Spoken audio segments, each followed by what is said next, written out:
안녕하세요.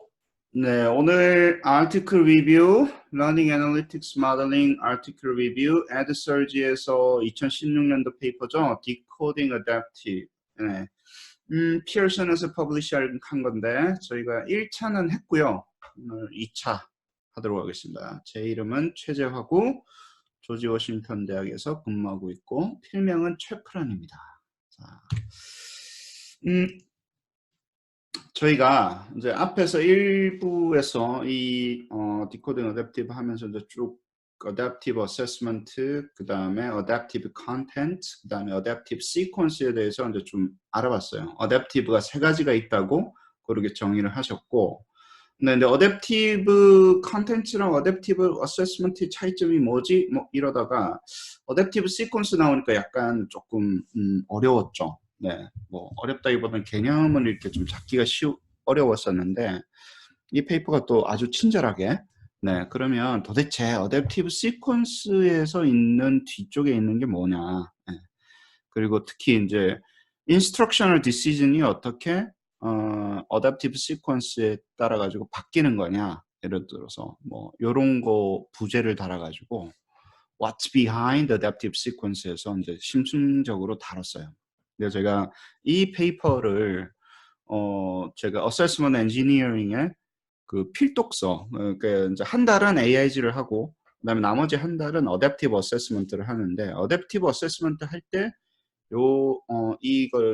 이걸 처음 들어요. 한 달 동안 이제 Adaptive Assessment만 하거든요.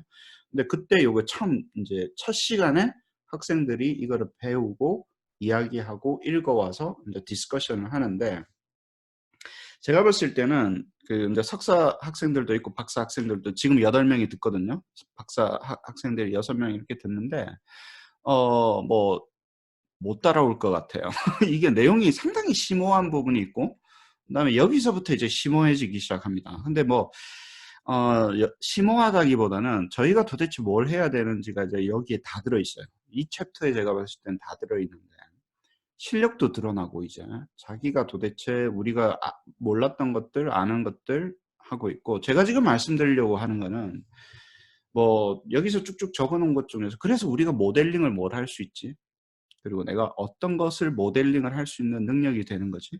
예를 들어서 그거 관점으로 들으시면 됩니다. 제가 이거를 설명을 할 때는 수업 시간을 쓸 때는 그 관점에서 이야기를 계속 하기 때문에 그거 분명히 알아주시면 좋겠고요. 그래서 이제 그 어댑티브 시퀀스를 이제 또 이 break it down 하기 시작하는 거예요. 이분이 어댑티브를 큰 어댑티브를 content, assessment, sequence로 나눴고 그 다음에 어댑티브 시퀀스도 세 개로 쪼갰는데 어댑티브 시퀀스를 collect랑 analyze랑 adjust로 이렇게 쪼개서 그것들이 단순히 이렇게 인디펜던트하게 쪼개지는 게 아니라 이런 식으로 이제 그 순차적으로 진행이 된다고 이렇게 이야기를 하셨습니다.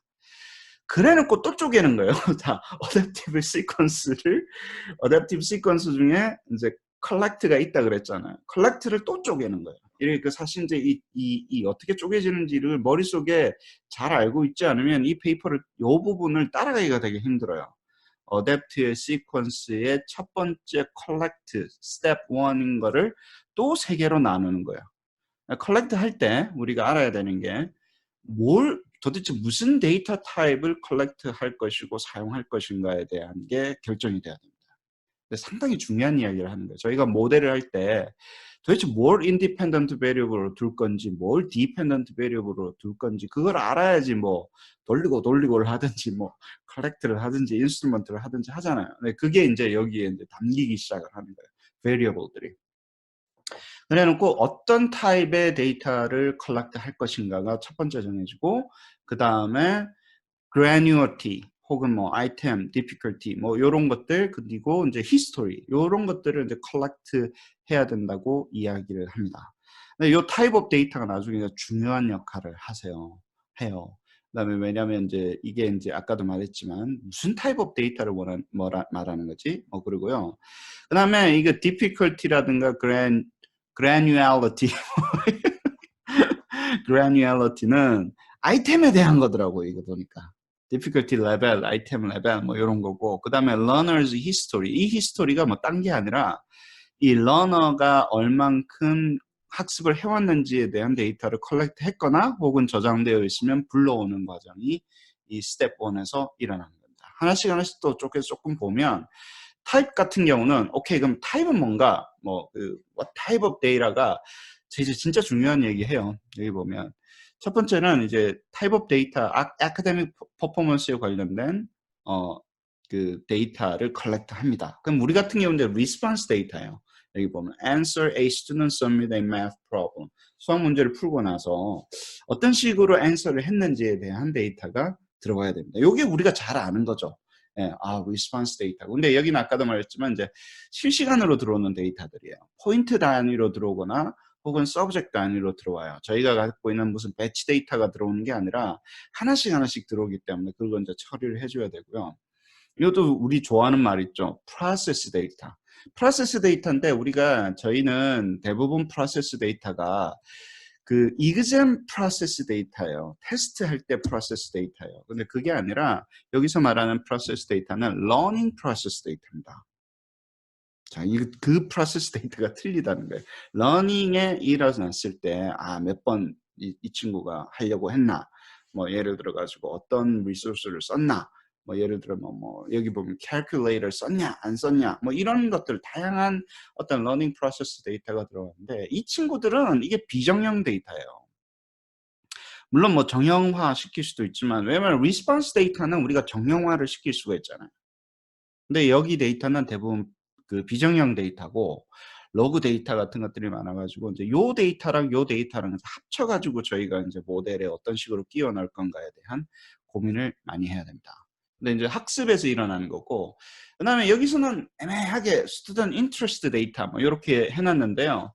그거보다는 이제 이 학생이 얼마나 인게이징을 하고 있나, 그리고 실제로 얼마나 그 선호가 있었나, 뭐 예를 들어서, 근데 그런 것들. 그다음에 이게 이제 이제 그런 것들 이제 시그널을 학생이 이제 저는 이 데이터를 이제 이야기를 할 때 student interest라고 보다는 fidelity 데이터라고 그래요. intervention이라고 저는 이제 define을 해가지고 이렇게 정리를 하는데 뭐 아무튼 그런 거 있고요. 그 다음에 other data라고 해서 두리뭉실하게 넘어갔어요. 근데 이게 되게 중요한 거예요. 왜냐하면 학생의 성향이라든가 그 다음에 우리가 알고 있는 뭐 학생의 student background variable이라든가 뭐 rating이라든가 뭐 이번 mood라든가 뭐 예를 들어서 얼마나 기분이 좋았을 때인지 안 좋았을 때인지 그게 관련된 또 그 개인의 어떤 행동 데이터 있죠. 네, 행동 데이터 behavior에 관련된 social behavior한 데이터들을 가지고 우리가 그 컬렉트를 해서 결국에는 이제 분석을 할 준비를 한다라는 거예요. 그래서 아까도 말씀드렸지만 우리가 여기만 머무르거나 혹은 그 테스트의 어떤 프로세스가 아니라 러닝 전반의 프로세스 데이터, 그 다음에 학생의 인트레스트 데이터, 얼마나 인게이징 했는가에 대한 걸 따로 이렇게 분리하고 그 외에 다른 이런 데이터들, 이거 엄청 비정형이 되겠죠. 이거 같은 경우는. 그죠? 들어오는 경우도 있고, 안 들어오는 경우도 있고, 이랬을 때, 이 전체에 이제 이런 variable들을 가지고 우리가 이제 모델을 어떻게 만들어 나가는가가 중요한 이슈가 됩니다. 제가 설계를 할 때도 이런 식으로 이렇게 나눠서 뭐 들어오면 오케이, 안 들어오면 어떻게 처리할 건지, 그리고 이제 이런 것들을 이제 컨설팅하고 설계를 많이 하죠. 그 다음에 이제 또 여기서 이제 이야기를 하는데, 뭐 저희가 이제 중요하게 생각하는 건데, 리스폰스 데이터 들어오고 나서, 그 다음에 이 사람들 컬렉트 해야 된다고 표현을 했는데, difficulty level. 근데 그 결국에는 이제 difficulty level이라는 게 그 어떤 task, 문항을 풀거나 했을 때 그 문항의 difficulty level을 이제 컬렉트 해야 된다고 얘기를 하는 거죠. 그냥 쿨하게 이 사람들은 그냥 이야기하고 넘어가요. 이 저자나 에드서즈, 피어슨에서는 사실 근데 아시잖아요. 저희가 이걸 아이템의 그 difficulty를 calibration 해가지고 집어넣어 놓으려고 우리는 얼마나 노력을 합니까? 이거를 컬렉트 해야 된다고 이렇게 간단하게 이야기하기가 쉽지 않는데 여기서는 뭐 그냥 IRT 모델을 해가지고 어떻게 한다 이 말 저 말 없이 그냥 넘어갑니다. 이제 뭐 difficulty 뭐 easy냐 simple이냐 뭐 이 정도만 그 컬렉트를 해도 알고 있어도 된다고 얘기하는데 저희 같은 경우에 이게 정교함이 떨어지는 거죠. 실제로. 이 정교함이 떨어지면 학생의 리스폰스 데이터가 들어왔을 때 학생의 능력치를 계산하는 거에 대한 정교함도 떨어지는 거죠. 그래서 이제 저의 롤은 이런 그 타스크 혹은 아이템에 네, difficulty를 잘 조절해주고 잘 설계를 해서 그 학생의 능력치에 잘 맞게끔 맵핑을 해주는 그 에스티메이션을 잘 해주는 그런 게 있고 여기가 이제 IRT를 이야기를 하는 거예요, 사실은. 이렇게 나와 있지만 결국에는 이게 CTT로는 이게 해결되기가 쉽지가 않잖아요. IRT로 해야지 이게 좀 그 모델링의 어떤 관점에서 그리고 좀 정교하게 그리고 효율적으로 해줄 수 있기 때문에 하는데 IRT가 expensive 하죠. 사실은. 근데 이제 그 회사랑 이제 그래서 negotiation을 하는 거예요. 러닝 컴퍼니에서는. IRT를 할 때 드는 비용, 그리고 했을 때 어려움, 그리고 컨벤셔널한 IRT가 가지고 있는 문제점들을 하고, 그다음에 여기에 이제 그거를 안 하고 CTT로 넘어가거나 혹은 조금 약간 그 덜 accurate한 뭐 simple, medium, hard 뭐 이 정도만 해가지고 태스크의 difficulty를 재는 것과의 차이점 이렇게 보여주고 그게 IRT가 제대로 이렇게 인베딩이 돼가지고 여기서 돌면 이제 뭐 accuracy가 올라간다고 생각을 하면 그분들이 투자를 하는 거예요, 사실. 네. 그런데 이제 IRT가 가지고 있는 그 고유의 문제점이 있기 때문에 나중에 설명을 하겠지만 이제 그것 때문에 하는데 여기가 이제 item response theory에 대해서 그 item calibration 그 얘기를 미리 할 거냐 아니면 어디 하늘에서 뚝 떨어져 가지고 혹은 컨텐츠 엑스퍼트가 이건 어려운 거네 뭐 쉬운 거네 뭐 그 정도만 하고 넘어갈 거냐 이제 요게 이제 되게 중요한 거죠. 여기서는 요 영역을 따로 잡아놨습니다. 그래서 요거를 보고 우리가 더 정교화시키는 게 우리의 일이고요. 러너 히스토리 나와요. 러너 히스토리 보면 자, 그럼 이 툴이 does remember how students has previously interacted with content였다라는 거예요. over time이고 뭐 나오잖아요. 네. 그리고 그 툴이 이 툴 자체가 create a profile of learners interaction with contents. 그러니까 그동안 그러니까 이게 그로스 모델링하고는 약간 틀려요. 그러니까 태스크를 줬을 때 이 친구가 이 태스크에 대해서 얼만큼 못했었는데 잘하게 됐다. 뭐 이런 것들에 대한 이슈를 이야기를 하는 거예요. 그래서 사실은 그로스 러닝 프로그레션 모델이 맞는데 저희의 러닝 그로스 모델링은 그대로 쓸 수가 없어요.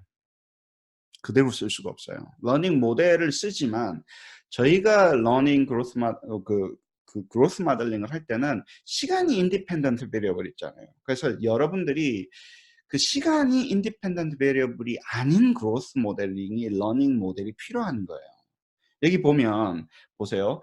그러니까 러너의 그 러닝이 change 하는데, grow 하는데, over 뭐냐 하면 content라는 거예요. 어떤 특정 컨텐츠에서 인스트럭션을 시간이 많이 지나면 지날수록, 혹은 뭐, 예를 들어서 뭐 수학 뭐 3번 뭐 어떤 특정 더하기 문제를 많이 풀었을 때, 빨리 푸는 거에 따라 가지고 effort가 필요한 거예요. 왜냐면 그냥 시간만 지난다고 애가 알게 되는 게 아니잖아요. 그로스 모델링 저희가 할 때 가장 힘든 부분이 학생들이나 그 모델링 하는 친구들한테 제가 심어주는 게 이게 오버 타임으로 그냥 커지는 게 아니야. 왜냐면 이게 인디펜던트 베리어블이라는 게 이 학습을 얼마나 많이 했는가가 인디펜던트 베리어블이고 학습을 아무리 해도 혹은 연습을 아무리 해도 안 오르는 친구가 있고 빨리 오르는 친구가 있고 학습을 전혀 안 했는데도 이미 많이 알고 있는 친구들이 있고 예를 들어서 근데 그렇게 나눠야 됩니다. 그리고 그 학습을 했는지 안 했는지에 대한 그 에포트가 인디펜던트 베리어블이 된다라는 거예요. 그런데 그로스 모델링 그려보면 아무튼 그게 이제 그 핵심적인 차이고요. 그런데 그거고 여기는 컬렉트라고 이야기를 하는데 우리가 에스티메이트해서 알고 있어야 된다는 거. 뭐 어떤 식으로든지 저장을 하고 있어야 되고 이거를 그때마다 다 컬렉트 한다는 게 의미가 없잖아요. 그러니까 근데 이거를 불러오든지 예를 들어서 이 용어가 조금 잘못됐어요. 컬렉트라고 하지 않고 이거를 불러오든지 아니면 과거의 데이터를 아니면 이렇게 재생을 해내든지 어디서 뭐 가져오든지 뭐 이렇게 해야 되는 그 전반적인 언거를 하는데 컬렉트라고 하긴 좀 그렇고 저는 그냥 이렇게 가져온다라는 용어를 써요. 러닝 히스토리를 가져와서 지금의 현재 데이터와 버무려 가지고 그 다음번에 이제 결정을 하는 거죠. 그 다음번 하는 게 이제 애널라이징 하는 겁니다. 자, 이제 시퀀스가 3개가 있다 그랬죠. 그 처음에는 컬렉트 하는 거. 무엇을 정보가 필요한가? 그리고 이 시점에서 뭘 가져와야 되냐? 그리고 무엇을 그 다음번에 하는 게 이제 애널라이징 한다. 분석을 하는 건데 분석을 할 때 이분들이 이제 분석이란 게 뭘까? 이제 이렇게 해봤는데 여기 보면 establish what skill students know and don't know. 네, 결국엔 애널라이즈라는 게 뭐 대단한 게 아니라 학생들이 알고 있는 것과 모르는 것을 분리해내는 작업인 거예요. 이게 자연적으로 나중에 이야기했죠. 멀티 디멘셔널리티를 이야기를 하고 있습니다. 왜냐하면 우리가 알아야 되는 게 학생 러닝 포트폴리오에서 뭐 스탠다드가 예를 들면 50개가 있는데 50개 다 얘는 이 중에 어떤 스탠다드는 이 친구가 알고 있구나. 이 친구는 모르고 있구나 하는 그 작업을 하는 거예요. 이게. 아까 말씀드렸던 요 프로파일 있죠. 요 프로파일 같은 경우는 학생이 러닝 컨텐츠에 대해서 어떤 식으로 대응을 하고 있는 친구구나. 이것도 클래시피케이션 이슈예요. 빨리 배우는 친구, 빨리 학습하는 친구, 빨리 학습을 못하는 친구에 대한 정보를 가져오는 거고, 이거 같은 경우는 학생들을 어떤 식으로 프로파일링을 하냐면 이게 그 기본 학생에서 이거를 학생이 이거는 알고 있고 이거는 모르고 있는가를 빨리빨리 분석을 해내는 거예요. 그거는 이제 저는 이제 그걸 어댑티브 어세스먼트의 중요한 역할이라고 봅니다. 어떤 거는 알고 있고 어떤 거는 모르고 있고를 얼마나 효율적으로 찾아내는가가 어댑티브 포머티브 어세스먼트의 첫 번째 하는 그 역할이죠. 그 다음에 이제 Analyzing Performance. Analyzing Performance가 뭘까요? 셋값 계산하는 거예요. 어떻게 보면. 리스폰스 데이터 들어왔잖아요. 그 다음에 아이템 디피컬티 들어왔잖아요. 그걸 가지고 이제 퍼포먼스를 계산한다는, 애널라이징 한다는 것 자체가 그게 이제 세타값 계산하는 거라고 저희는 간단하게 이렇게 좀 보시면 되고, 그다음에 이제 그 퍼포먼스 이제 특히 이제 그 시간에 따라서 어떤 식으로 아까 러닝 프로파일이 어떤 식으로 이제 그 러닝 히스토리가 어떻게 바뀌고 있는 건지에 대해서 어느 스테이터스로 갔는지에 대해서 멀티 디멘셔널한 상황에서 보는 거. 요거는 스냅샷이죠. 어떤 거는 알게 됐냐, 어떤 거는 모르게 됐냐. 이거는 조금 더 이제 그 오버 타임 해서 보는 거예요. 그로스로 보는 거고. 그 다음에 이제 selecting appropriate skill for the each student 하는 거예요. 이게 뭐냐면 요렇게만 하고 나면 요렇게만 하고 나면 이게 어려운데 요 뒤에 거랑 합쳐봐야 돼요. Selecting the appropriate skills 혹은 pieces of contents that would best for them. 결국에는 여기서 애널라이징 하는 거는요. 이 친구가 무엇을 공부를 하는 게 가장 좋겠는가에 대한 거를 셀렉팅하는 알고리즘이에요. 저희가 캣에서는 다음번 문항이 어떤 문항이 셀렉트 되어야지 소위 말하는 뭐 인포메이션 펑션을 맥시마이즈 하는가를 가지고 우리가 선택을 하잖아요. 근데 여기서는 그렇지 않은데 포머티브 어세스먼트는 혹은 러닝 애널리틱스에서 뭘 하냐면 백그라운드 배우를 가지고 어떤 스킬이나 어떤 컨텐츠 뭘 배워야 되는지 뭘 배우는 게 가장 이 친구한테 좋은 건지에 대한 요거를 잡아내야 되는 겁니다. 이거를 맥시마이징 해주는 우리가 타겟 펑션이 필요한 거예요. 이걸 함수로 이제 만들어서 우리가 만들 수 있으면 이제 프로포즈를 하는 거예요. 이거를 옵티마이징 해주는 어떤 학생에게 무엇을 가르쳐 주는 게 러닝이 전반적인 러닝이 건강해지고 헬시해지고 그리고 스트롱해지고 가장 좋은 건지에 대한 데피니션이 필요해요. 근데 그 데피니션을 여러분들이나 저나 잘 못 잡았던 거예요. 그거에 대해 예를 들어서 뭐 인포메이션 펑션이 뭐 맥시마이즈 돼야 된다는 것처럼 캣처럼 그렇게 해서 우리가 잡아줘 심플리파이 해서 잡아줘야지 컴퓨터가 돌리고 하든지 뭐 계산을 하든지 옵티마이제이션을 하든지 뭐 그렇게 할 거 아니에요. 예를 들어서. 그래서 그게 이제 그 해야 되는 핵심적인 이슈고 골드마인이라고 보시면 됩니다. 이거를 해주는 그게 이제 결국엔 매칭이란 얘기야. 학생과 컨텐츠를 매칭을 해준다는 이야기와 그것을 학생한테 가장 필요한 것을 셀렉트 해준다는 얘기는 같은 이야기라고 보시면 됩니다. 그래서 이 부분이 이제 나중에 이야기, 뭐 또 나와요. 다르게 이야기를 해요, 이분들이. 매칭 알고리즘이 되는 거죠.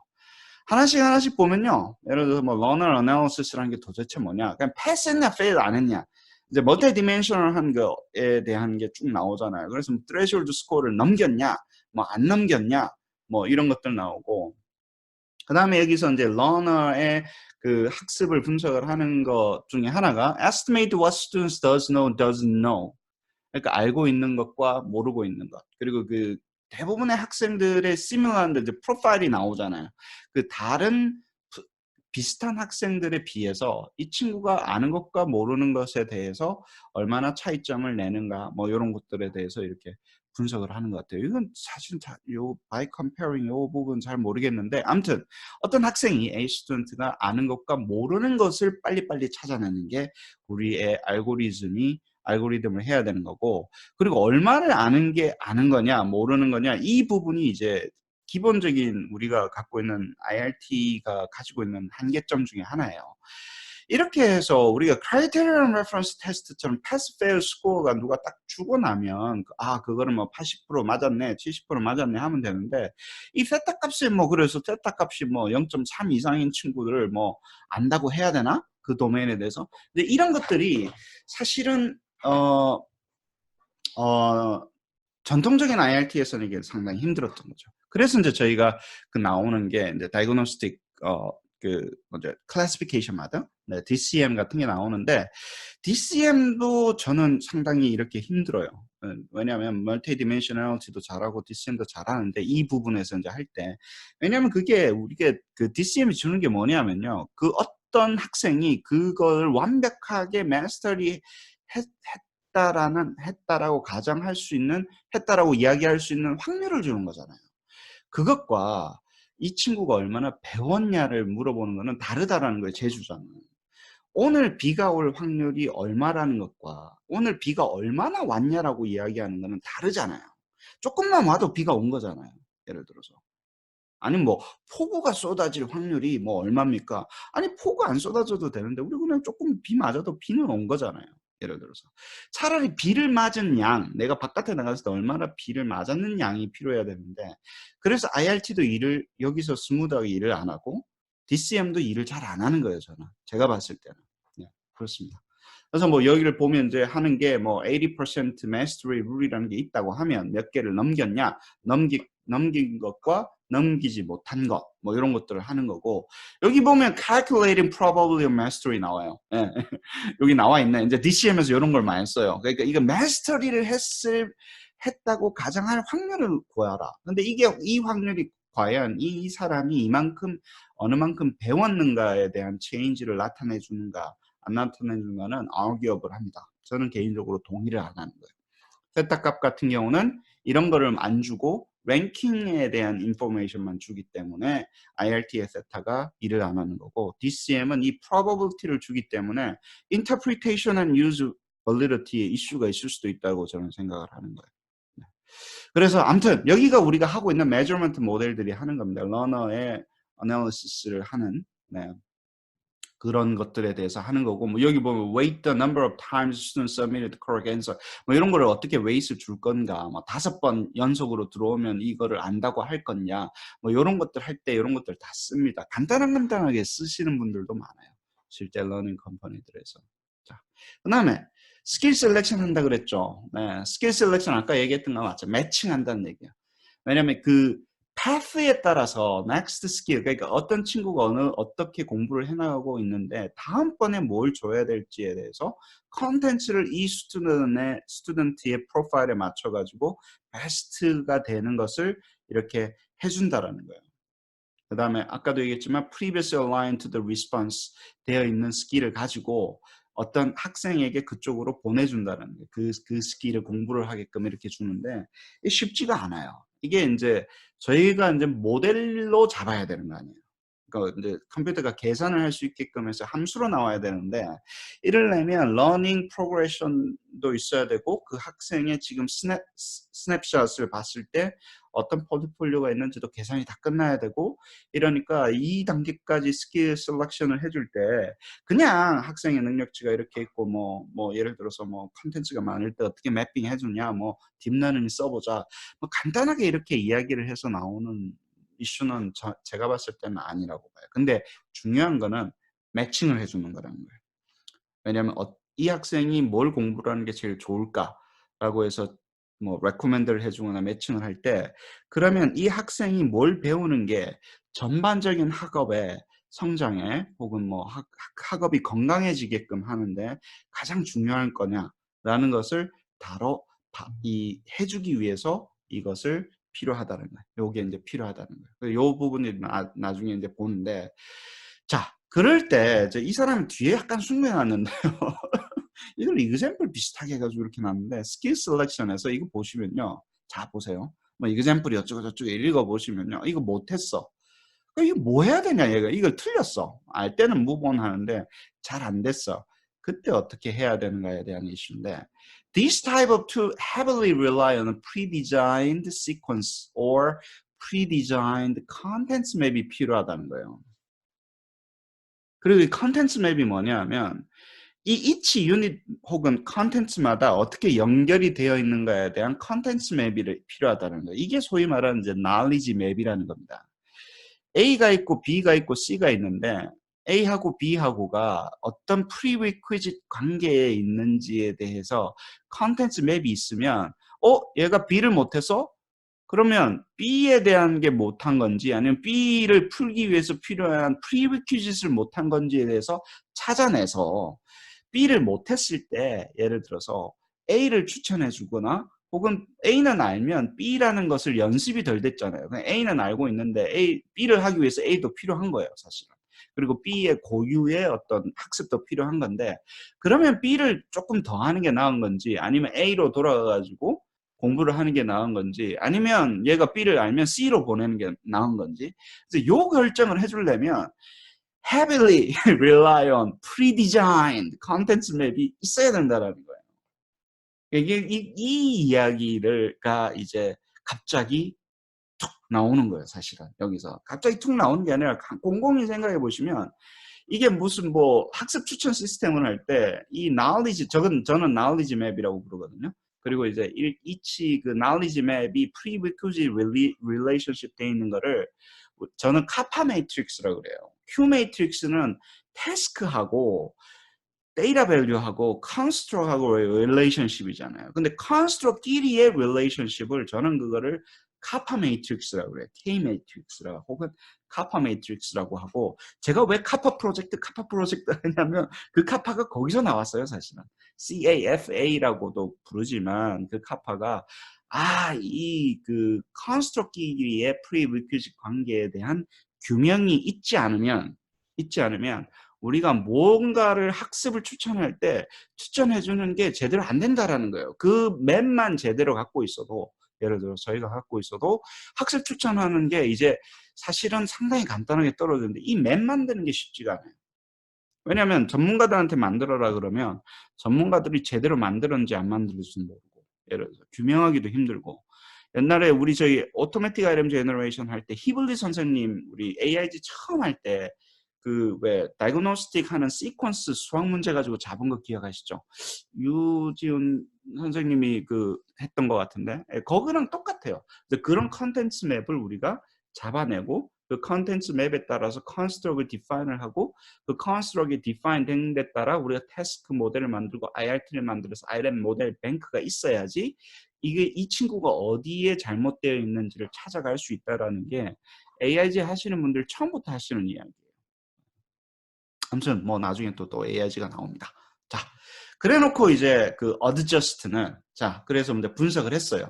이 친구가 어디에다가 보내야 되는가 그리고 뭐 무슨 데이터를 컬렉트해서 학습의 포트폴리오가 어떻게 돼 있고 학습 데이터를 분석한 다음에 뭘 공부해야 되겠다지가 결정이 되고 나면 그 다음에는요 adjust라는 용어가 이게 되게 중요해요. 얼마나 줘야 되는지에 대한 이슈예요. 그리고 이걸 어떻게 딜리버리를 해야 돼? 뭐 숙제로 줘야 되냐? 뭐 예를 들어 홈워크로 줘야 되냐? 아니면 뭐 게임으로 줘야 되냐? 뭐 이런 것들에 대한 이슈가 있고요. 그다음에 이거는 이게 또 중요하죠. 어떤 친구들은 게임으로 주는 게 좋은 거예요. 어떤 친구는 약간 강제를 해서 주는 게 좋은 거고, 어떤 친구들은 뭐 약간 이렇게 뭐라 그러나 자유도를 줘가지고 이렇게 레코멘드 하는 게 좋은 거. 학생의 성향에 따라서 그리고 환경 변수에 따라서 어떤 식으로 딜리버리를 해야 되는지도 시스템을 설계를 해주면 좋죠. 예를 들어서. 네, 그건 뭐 저는 뭐 중요한데 이거는 이제 뭐 사실 리소스가 많이 필요해요. 왜냐면 이렇게 만들어 줄 수도 있어야 되고 우리 같은 경우는 지금 아이템 뱅크밖에 없기 때문에 연습 문제라든가 비디오 매핑밖에 없기 때문에 그것을 이제 딜리버리 하는 건 한계가 있죠, 사실은. 네. 근데 이제 얼마를 줘야 되는가가 이제 저 같은 경우는 제일 관심 있어요. 이 친구가 여기를 모르는데 자 보세요.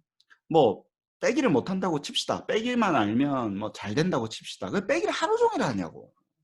뭔가를 줘야 될 거 아니에요. 하나 찔끔찔끔 줄 수는 또 없잖아요.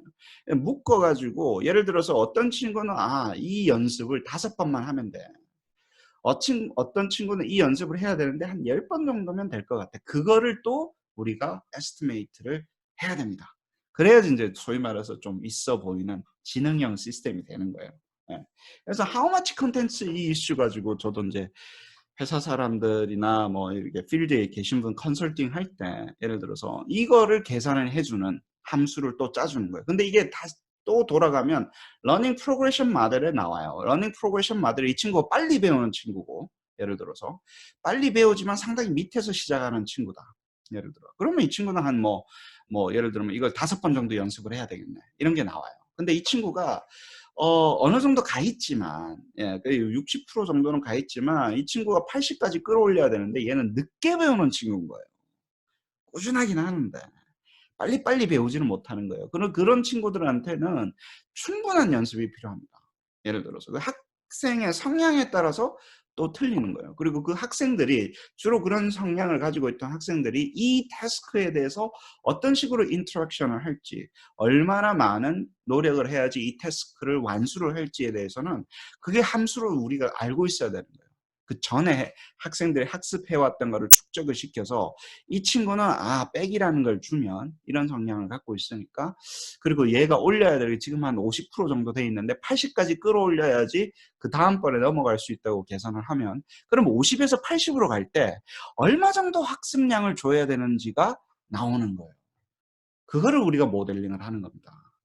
그래야지 이제 이제 소위 말하는 인제 최적화가 된다고 인제 포머티브 어세스먼트는 그렇게 제가 주장을 하는 거죠.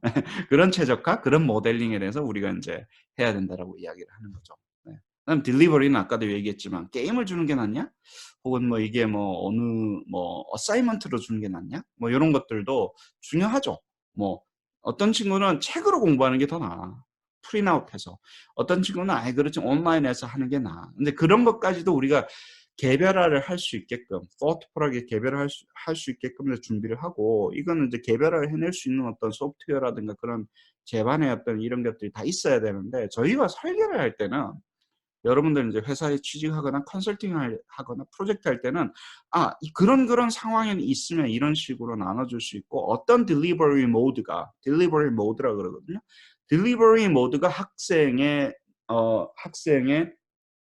능력의 학력의 향상을 maximize 할 수 있는 건지에 대해서 함수적으로 우리가 계산을 할 수 있어야 된다라는 거예요. 그걸 만들으라는 얘기가 아니에요.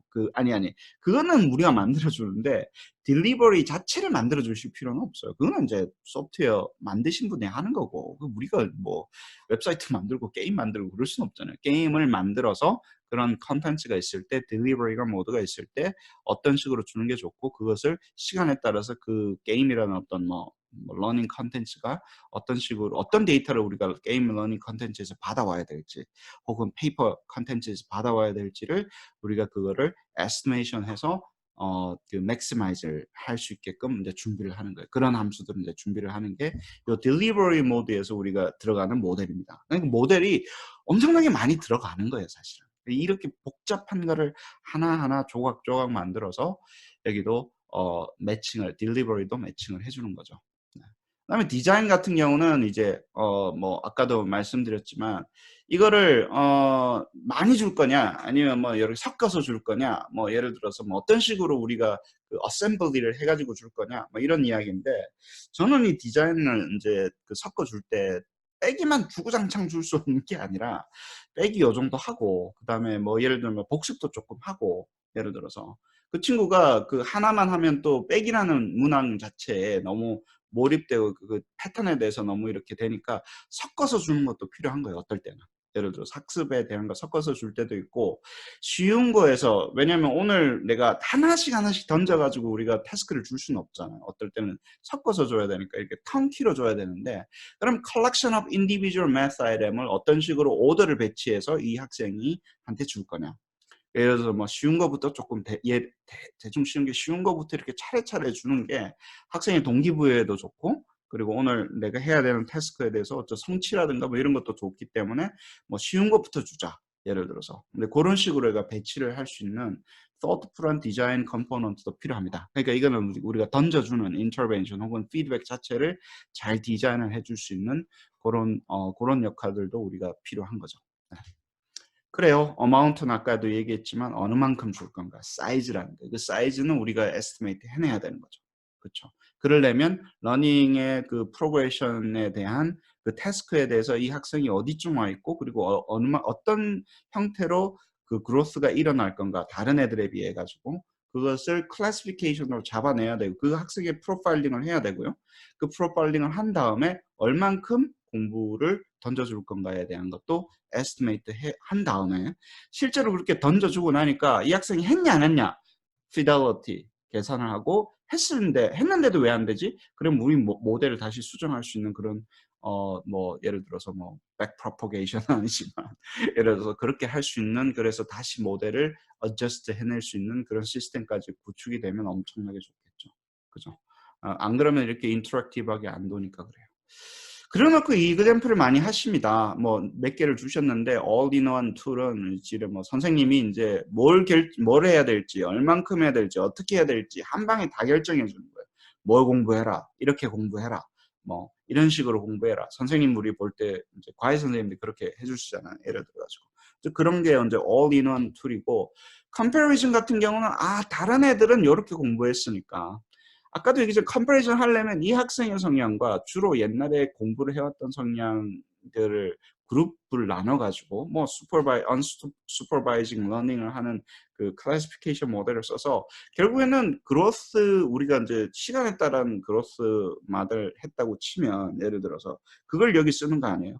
그로스 모델링과 모델 자체는 비슷한데 시간에 따라 성장하는 게 아니라 그거를 우리 이제 그로스 믹스처 하잖아요. 그럼 어떤 친구들은 슬로프가 주로 이렇게 되어 있는 친구들로 이루어져 있고 완전히 슬로프가 낮은 친구들로 이루어져 있고 하듯이 그렇게 프로파일링을 한 다음에 어떤 개인이 어느 프로파일에 속하는지를 봐서 그게 결정되고 나면 그렇게 속해져 있으면 어떤 식으로 그 예를 들면 이 친구가 아주 좀 천천히 배우는 친구라고 프로파일링이 됐다고 쳐요. 예를 들어서. 그러면 그런 학생들한테는 어떻게 학습을 어떤 스킬을 어느 만큼 줘야 된다. 이게 이제 결정이 되는 게 이 comparison 모델이고요. recommendation 아까도 말씀드렸죠. 맞습니다. 뭐 이거를 뭐 주로 이제 포커스 하는 게 뭘 줘야 될지에 대해서 어떤 식으로 우리가 추천을 해줘야 될지에서 고민을 하는 게 뭐 example 툴이다. 뭐 이런 거고요. 그 다음에 이제 아까도 얘기했지만 이제 프로세스도 필요하다는 거예요.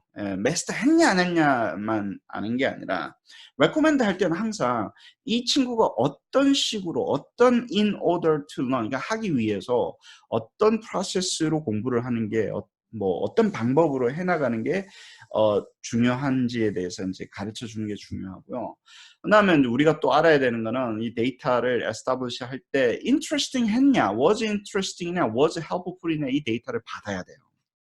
저희가 특히 recommendation 할 때는 해주고 do you like it? 좋아? 이러면서 네, 그렇게 해서 이 시스템하고 인터랙티브하게 해가면서 시스템을 이제 계속해서 발전시키기 위해서 이 피드백을 그 백워드로 들어오는 거 있죠. 이 피드백을 받아야 돼요. 이 피드백을 받아서 이 모델 자체를 우리가 하고 있는 이 툴 자체를 계속해서 진흥화 시킬 수 있게끔 처음에 설계를 하는 거예요. 왜냐면 못할 수도 있잖아요. 이 친구가 줬는데 이게 싫어요. 그럼 이 친구는 이런 걸 싫어하는구나. 이 친구는 이런 거를 도움이 됐다고 생각 안 하는구나. 근데 그거를 가지고 우리가 소위 말하는 supervised learning처럼 이렇게 사용을 하는 거예요. 왜냐면 유저가 사람들이 끊임없이 데이터를 줘가지고 내 모델을 발전시킬 수 있게끔 그런 식으로 이제 설계를 이렇게 합니다. 사실 제가 컨설팅하는 내용이나 뭐 모델링해서 이렇게 지금 지금 고민하고 있는 내용 다 담겨 있어요 여기 사실은. 좋은 얘기 다 있다고 보시면 됩니다. 그래요. 이건 뭐 do it yourself인데 뭐 다 해주는 스스로 하는 determined by teachers each response. 그러니까 이제 한개가 들어올 때마다 그 다 모든 이 전체적인 시퀀스가 학생의 시퀀스가 이 predetermined by 그러니까 그 선생님이 each response마다 다 predetermined 해 놓는 거에 따라서 모든 게 이제 딱딱 움직인다는 건데 이게 선생님이 다 해야 된다는 얘기인데 보세요. each response는 대부분 문항이라든가 뭐 태스크별로 나오죠. 연습 문제라든가 뭐 시험이라든가 이런 걸로 나오잖아요. 근데 이게 다 predetermined 돼 있어야 된다는 거예요. 그다음 이게 틀렸을 때 뭐가 해야 될지.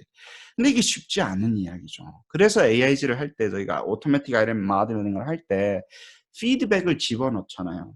아, 이 친구가 이거를 틀렸을 때 혹은 정답을 선택하지 않고 이 오답을 선택했을 때 무슨 피드백이 가야 되는지를 아이템 모델 속에 설계하는 게 AIG의 꽃입니다. AIG가 뭐 뭘 변형을 해가지고 막 제너레이팅 하는 것만 있다고 보시면 저 얘기했죠. 생계형 AIG 하는 사람들이라고. 제너레이터가 아니에요. 이런 것들을 모델링을 해서 문항 속에 집어넣기 때문에 프로그램하는 가격이 들긴 들죠.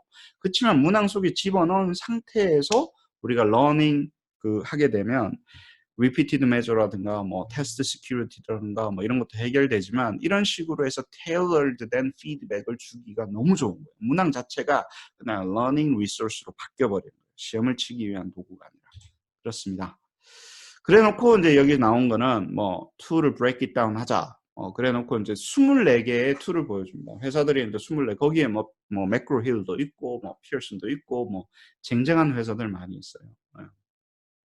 여러분들이 물어보십니다. 뭐 포머티브 어세스먼트 AI 이런 거 어디다가 뭐 그렇게 많이 쓰입니까? 뭐 이렇게 물어보시는데 많이 쓰입니다, 사실은.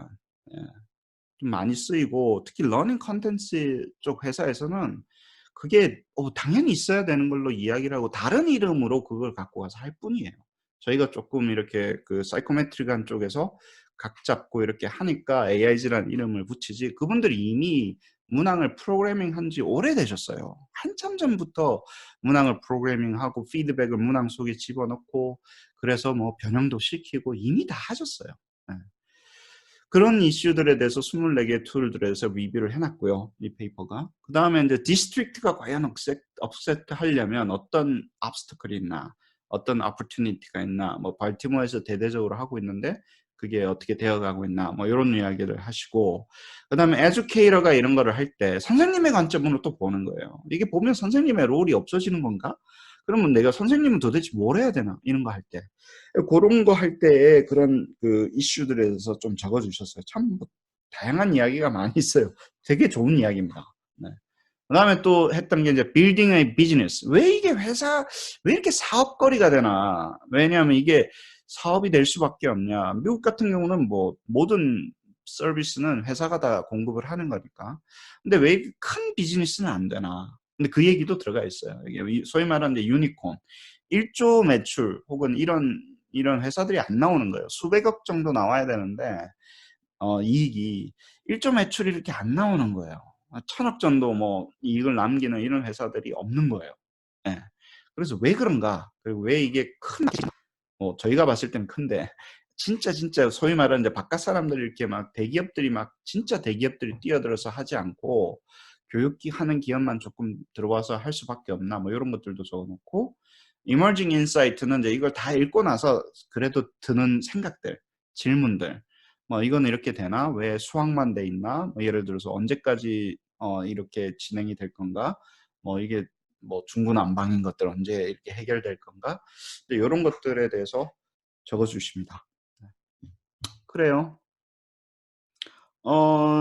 이거는 제 생각을 조금 적어놓은 건데요. 이제 학생이 이제 여기까지 읽고 여기 이제 좀 리뷰하고 이제 그 학생들하고 이제 하는 이야기입니다. 첫 번째, 어댑티브 러닝하고 어댑티브 어세스먼트가 여기는 섞여져 있어요. 어댑티브 어세스먼트 한다 그랬는데 러닝 하는 것 같고, 어댑티브 러닝 한다 그랬는데 결국에는 어댑티브 어세스먼트 하는 거 아닌가요? 포머티브 어세스먼트 하는 거 아닌가요? 그 결국에는 그 뭐가 어댑티브 러닝과 어댑티브 어세스먼트의 차이점은 도대체 뭔가요? 이렇게 물어보실 거예요. 그런 질문이 들어야 돼요, 사실은. 어댑티브 러닝 속에서 어댑티브 어세스먼트가 같은 겁니다. 같은 거예요. 이게 같은 게 핵심 중에 하나예요. 왜냐하면 어댑티브 어세스먼트는요. 어세스먼트를 러닝 속에 집어넣으려고 어댑티브 어세스먼트를 하는 거예요. 포머티브 어세스먼트를. 그러니까 러닝하고 어세스먼트 사이에 경계선이 모호해지는 게 맞아요. 옛날에는 어세스먼트가 러닝의 바깥에 있었다고 생각을 한 거예요. 러닝 다 끝나고 나면 내가 얼마나 했나, 뭐 성적표 낼 때 쓰는 그 정도 수준으로 어세스먼트가 격화되어 있었던 거예요. 근데 그러지 않고 어세스먼트를 정말로 업그레이드 시켜서 러닝 속으로 집어넣으니까, 제대로 던져서 집어넣으면요, 구분이 안 돼요. 이게 러닝 액티비티를 어댑티브 러닝을 한다는 얘기는 결국에는 어세스먼트가 핵심이 되기 때문에, 여기 보셨잖아요. 어세스먼트가 결국에 핵심이에요. 뭘 알고 있고 뭘 모르고, 뭐 이게 다 어세스먼트 이슈잖아요. 모델링 이슈잖아요. 그러니까 구분이 안 되는 게 맞죠. 그렇죠. 그다음에 이제 사이코메트릭 모델과 러닝 애널리틱에 할 때 이게 되게 좋아요. 여기 IRT, DCM, CAT, AIG, SEM, SEM은 어디 쓰냐면 이제 우리 아까 말했지만 그 두 개의 그 construct 사이에 relationship이 어떻게 되는지 규명해야 된다 그랬잖아요. 어쨌든 선생님이 그렇게 만들었는데 그게 제대로 그게 프리뷰키즈 관계인지 안 관계인지 어떻게 알아? 그러면 데이터를 돌려가지고 위에서 construct 사이의 relationship을 잡아야 될 거 아니에요. 그러면 이제 structure equation 만드는 우리 많이 했잖아요. structural model이 하는 게 위에 measurement 모델 달고 올라가서 그 팩터끼리의 연관 사이에 그 상관관계를 보는 거는 우리가 전문가잖아요. 그게 SEM을 거기다가 쓰는 거예요. 그 다음에 그로스 모델링 했죠. 그로스 모델링이 약간 틀릴 뿐입니다. 그로스 모델링이 옛날에 시간에 따라서 뭐 학습이 어떻게 성장했나, 뭐 그거는 큰 그림에서 마니터링 앤 이밸류에이션 할 때는 애들에게는 관심이 없어요. 그러니까 전반적으로는 시간만 지나면 애들이 어떻게 하더라, 뭐. 근데 그게 별로 효과적이지가 않은 게, 시간 지나면 하더라, 그러면 기다리면 되겠네. 시간이 약이네, 뭐 이 얘기밖에 안 나오는 거예요, 그게. 사실은 미리 알아서 뭐 우리가 뭐, 근데 여기는 뭐냐면요, 학생이 학습을 얼마나 하려고 했을 때 내가 노력에 비해서 성장이 어떻게 되는가에 대한 이슈를 그로스 모델링으로 잡는 거예요. 러닝 프로그레션 모델은 그래서 틀린 거예요. 근데 모델링 관점은 같은데 인디펜던트 베리블이 틀린 거예요, 여러분들. 그렇게 받아보시면 돼요. 그러니까 다 쓰는 거예요, 그런 걸 다 집어넣어서 요소 가가지고 쓰는데, 이 요소마다 지금 있는 그대로 안 들어오는 거예요. 이게 왜냐하면 따로 국밥이에요. 그래서 우리 isolated analytic이라 그래요. unified가 아니고 siloed analytic이라고는 용어를 씁니다. 이거를 전부 다 사람이 수작업으로 돌려라, 사람이 이해해라, 이런 식으로 우리가 따로따로 만들어 놨던 거를 전반적으로 이 전체가 데이터 파이프라인이라는 용어를 쓰거든요. 데이터가 흐르게끔, 피가 흘러야 될 거 아니에요. 그러면 데이터가 기계 속에서 이렇게 흐르게끔 만들어져야지 이 속도가 빨라져요. 사람이 하는 게 아니라.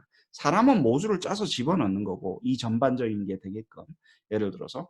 근데 그렇게 하게끔 우리가 하나씩 해주는 거예요. 그거를 여러분들이 안 하셔도 됩니다. 짜는 거는 엔지니어가 하는 거예요. 여러분들은 뭘 짜야 될지가, 어떻게 짜야 될지를 해주는 거예요. 근데 여러분들의 능력이 거기에 안 미치면 상당히 애매하게 돼요. 그 갈 자리가 없는 거, 설 자리가 없는 거예요. 내가 뭘 어떻게 짜야 될지 설명을 못 해주면 안 되죠. 그건 우리의 책임이라는 거예요.